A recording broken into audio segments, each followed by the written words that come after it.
Bismillahirrahmanirrahim. Assalamualaikum warahmatullahi wabarakatuh. Alhamdulillahilladzi arsala rasulahu bil huda wa dinil haq liyudhhirahu 'ala dini kullihi wa kafa billahi syahida. Asyhadu an la ilaha illallah wahdahu la syarikalah wa asyhadu anna Muhammadan abduhu wa rasuluh la nabiyya ba'dah. Anak-anakku sekalian, siswa-siswi MTS Negeri 2 Kota Bandung yang Bapak cintai dan Bapak banggakan. Pertama-tama marilah kita panjatkan puji serta syukur kehadirat Allah Subhanahu wa taala yang telah memberikan berbagai nikmat kepada kita sekalian sehingga kita bisa melaksanakan ibadah saum pada hari ini. Tak lupa salawat serta salam mudah-mudahan selamanya terlimpah dan tercurah kepada junjungan kita Nabi besar Muhammad Sallallahu Alaihi Wasallam, kepada keluarganya, kepada para sahabatnya, kepada tabi'in-tabi'innya, serta mudah-mudahan kepada kita sekalian selaku umatnya hingga akhir zaman. Amin ya rabbal alamin. Anak-anakku sekalian yang Bapak cintai dan Bapak banggakan, pada kultum singkat kali ini Bapak akan mengambil tema beriman dikala sendirian. Anak-anakku sekalian, ketika kita sendirian, apa yang kita lakukan? Sendirian itu adalah ujian buat kita. Sendiri itu adalah sesuatu yang terkadang kita banyak tidak melakukan sesuatu yang baik. Ketika kita sendiri, seringkali kita tergoda oleh setan untuk berbuat maksiat. Ketika kita sendiri, kita terkadang mempunyai pemikiran-pemikiran yang tidak-tidak. Sementara orang-orang soleh terdahulu, mereka lebih takut kepada Allah di saat sendirian daripada ketika di hadapan orang banyak.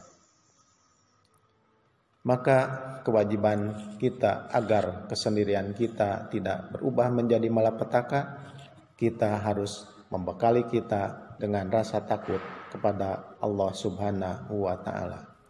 Kenapa demikian?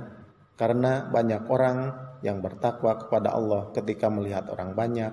Banyak orang yang meninggalkan kemaksiatan ketika dilihat orang lain, tapi ketika dia sendirian, dia tidak peduli dengan batasan-batasan Allah Subhanahu wa taala. Tentunya kita tidak ingin masuk ke dalam hadis Nabi yang diriwayatkan oleh Abu Dawud. Nabi Shallallahu Alaihi Wasallam bersabda bahwa kelak akan datang pada hari kiamat seorang laki-laki yang membawa pahala yang besar-besar sebesar gunung Tihamah. Lalu kemudian Allah Subhanahu Wa Taala menghancur leburkan pahala-pahala mereka. Lalu para sahabat bertanya, siapakah mereka wahai Rasulullah? Rasulullah Shallallahu Alaihi Wasallam menjawab, sesungguhnya mereka adalah saudara kalian dari golongan kalian. Mereka mengambil malam sebagaimana kalian ambil, akan tetapi mereka adalah kaum yang jika sendirian mereka berani untuk melanggar hal yang diharamkan oleh Allah Subhanahu wa taala. Tentunya kita tidak ingin masuk dalam hadis tersebut yang mengakibatkan akhirnya amalan soleh kita, pahala-pahala kita digugurkan oleh Allah Subhanahu wa taala. Anak-anakku sekalian, Allah Subhanahu wa taala memuji orang yang takut kepada Allah di saat sendirian.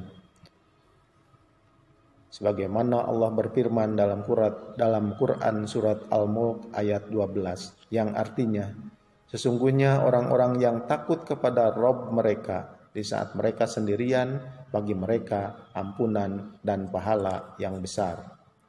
Anak-anakku sekalian, ketika seseorang lebih takut kepada Allah di saat ia di hadapan manusia, tapi ketika di saat sendirian ia tidak takut kepada Allah, inilah yang dikhawatirkan.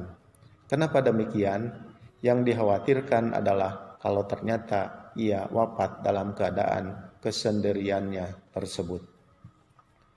Rasulullah Shallallahu Alaihi Wasallam bersabda, sesungguhnya seseorang mengamalkan amalan ahli surga menurut apa yang tampak bagi manusia, padahal ia termasuk ahli neraka. Bayangkan dia beramal soleh sebatas yang tampak kepada manusia, kata Rasulullah.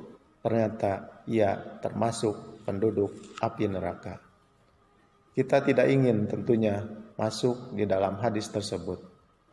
Untuk itu, anak-anakku sekalian, siswa-siswi MTS Negeri 2 Kota Bandung yang Bapak cintai dan Bapak banggakan, mari kita untuk lebih takut kepada Allah di saat kita sendirian.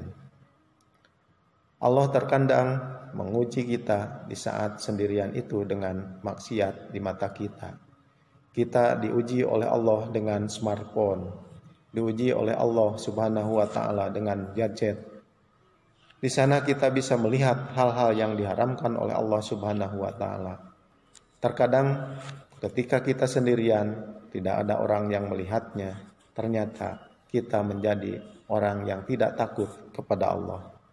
Ternyata kita menjadi orang yang berani untuk melanggar batasan-batasan Allah Subhanahu wa Ta'ala. Tentunya kita tidak ingin hal itu terjadi pada diri kita. Untuk itu, coba kita sendirian hadirkan perasaan diawasi oleh Allah Subhanahu wa Ta'ala.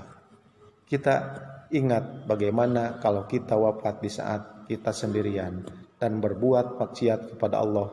Na'udzubillah. Tentunya kita tidak ingin wafat dalam keadaan su'ul khatimah. Maka bagaimana seharusnya kita ketika sendirian? Di saat ketika kita sendirian lebih takwa kepada Allah, berarti itu menunjukkan akan ketakwaan kita yang luar biasa. Semoga kita termasuk orang-orang yang bisa memanfaatkan kesendirian kita untuk hal-hal yang diridhoi oleh Allah Subhanahu wa Ta'ala. Demikianlah ceramah singkat kali ini, semoga bermanfaat bagi kita semua. Amin ya Allah ya Rabbal Alamin. Mohon maaf apabila ada kata-kata yang salah. Wabillahi taufiq wal hidayah. Wassalamualaikum warahmatullahi wabarakatuh.